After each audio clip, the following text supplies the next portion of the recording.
So this problem talks about a credit card repayment process, and we're supposing a person has a credit card that charges 14.99% APR. Additionally, any fees that take place over the course of the repayment period can be considered a form of interest. So suppose a person starts with a $250 balance.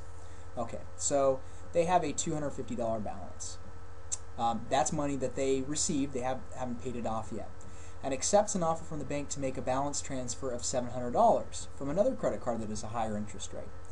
Okay, so right away, that present value is going to jump because the bank has basically just given them an extra $700. Well, of course, this person has used it to repay their other credit card to pay it off, and now the balance is with this bank. But they also charge a 3% of the balance to be transferred as a fee. So instead of having just $700, it'll be 3% larger. So we need to multiply this by 1.03 for 3% larger. So 700 times 1.03 means that a total of $721 will be new in terms of the balance on the account. So the sum here, these two add up to $971. So this is the total present value right here.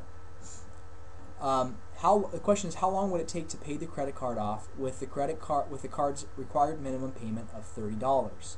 Okay, so what we want to know is, well, we have a payment that's going to be fixated at PMT equals negative $30, and so now we can figure out based on the interest rate. Now keep in mind the interest rate is not the 3%, the interest rate is the 14.99. That was just a one-time fee. And so now we'll enter in, well, we don't know the time, so we're trying to figure out. We'll do 14.99 for the APR. The present value will be the $971, because that's the total.